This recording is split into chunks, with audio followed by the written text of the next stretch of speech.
Hello everybody, and thank you for sharing your time with me.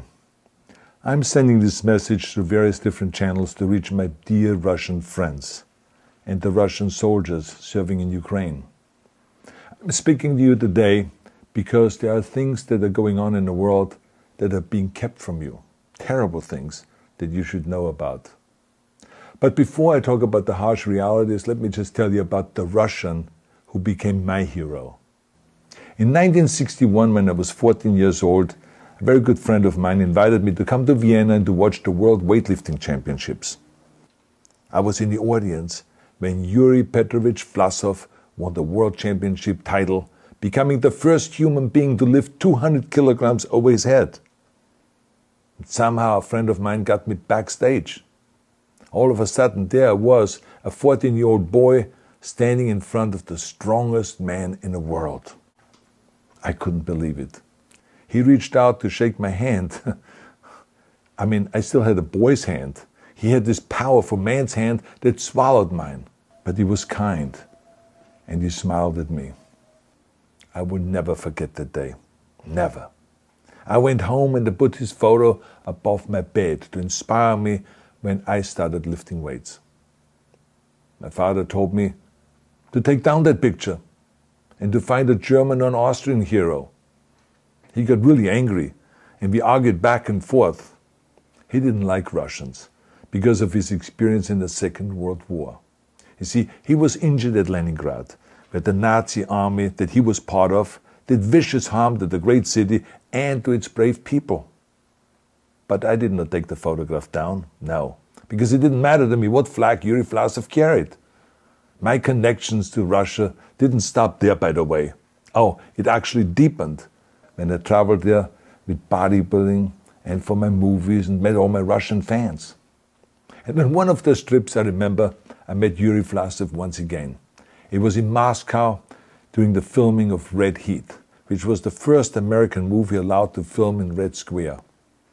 Now, he and I spent the whole day together. He was so thoughtful, so kind, and so smart, and, of course, very giving. He gave me this beautiful blue coffee cup. And ever since then, I've been drinking my coffee out of every morning. Now, the reason why I'm telling you all of those things is that ever since I was 14 years old, I've had nothing but affections and respect for the people of Russia. The strength and the heart of the Russian people have always inspired me. And that is why I hope that you will let me tell you the truth about the war in Ukraine and what is happening there. No one likes to hear something critical of the government, I understand that. But as a longtime friend of the Russian people, I hope that you will hear what I have to say. And may I remind you that I speak with the same heartfelt concern as I spoke to the American people when there was an attempted insurrection on January 6th last year, when a wild crowd was storming the US Capitol, trying to overthrow our government. You see, there are moments like this that are so wrong, and then we have to speak up. And it's exactly the same with your government. I know that your government has told you that this is a war to denazify Ukraine. Denazify Ukraine? This is not true. Ukraine is a country with a Jewish president, I might add, whose father's 3 brothers were all murdered by the Nazis. You see, Ukraine did not start this war. Neither did nationalists or Nazis. Those in power in the Kremlin started this war. This is not the Russian people's war. No. As a matter of fact, let me tell you, what you should know is that 141 nations at the UN voted that Russia was the aggressor and called for it to remove its troops immediately. Only 4 countries in the entire world voted with Russia. That is a fact. See, the world has turned against Russia because of its actions in Ukraine. Whole city blocks have been flattened by Russian artillery and bombs, including a children's hospital and a maternity hospital. 3 million Ukrainian refugees, mainly women, children and elderly, fled their country, and many more are trying to seek to get out. It is a humanitarian crisis. Because of its brutality, Russia is now isolated from the society of nations. You're also not being told the truth about the consequences of this war on Russia itself. I regret to tell you that thousands of Russian soldiers that have been killed. They have been caught between Ukrainians fighting for their homeland and the Russian leadership fighting for conquest. Massive amounts of Russian equipment have been destroyed or abandoned. The destruction that Russian bombs are raining down upon innocent civilians has so outraged the world that the strongest global economic sanctions ever taken have been imposed on your country. Those who don't deserve it on both sides of the war will suffer. The Russian government has lied not only to the citizens, but to its soldiers. Some of the soldiers were told they were going to fight Nazis.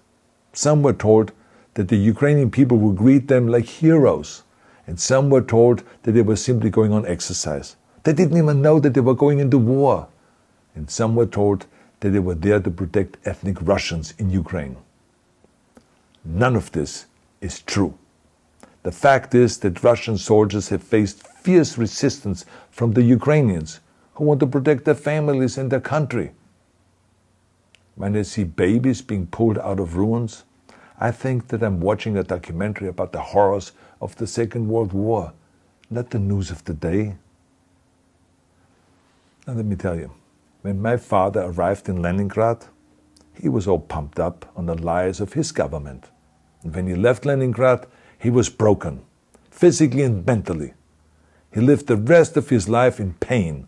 Pain from a broken back, pain from the shrapnel that always reminded him of these terrible years, and pain from the guilt that he felt. To the Russian soldiers listening to this broadcast, you already know much of the truth that I've been speaking. You've seen it with your own eyes.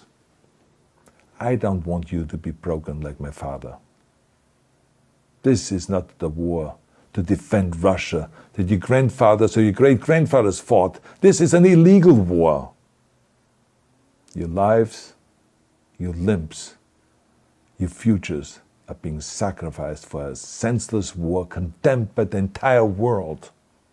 Now, to those in power in the Kremlin, let me just ask you, why would you sacrifice those young men for your own ambitions? To the soldiers who are listening to this, remember that 11 million Russians have family connections to Ukraine.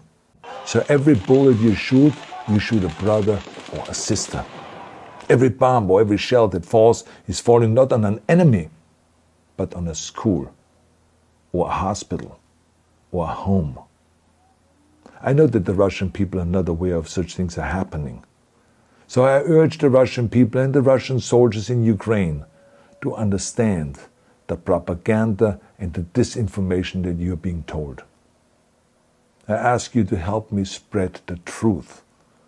Let your fellow Russians know the human catastrophe that is happening in Ukraine.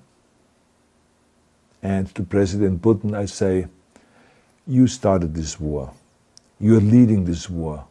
You can stop this war. Now, let me close with a message to all of the Russians who have been protesting on the streets against the invasion of Ukraine. The world has seen your bravery. We know that you have suffered the consequences of your courage. You have been arrested, you have been jailed, and you have been beaten. You are my new heroes. You have the strength of Yuri Petrovich Vlasov. You have the true heart of Russia. My dear Russian friends, may God bless you all.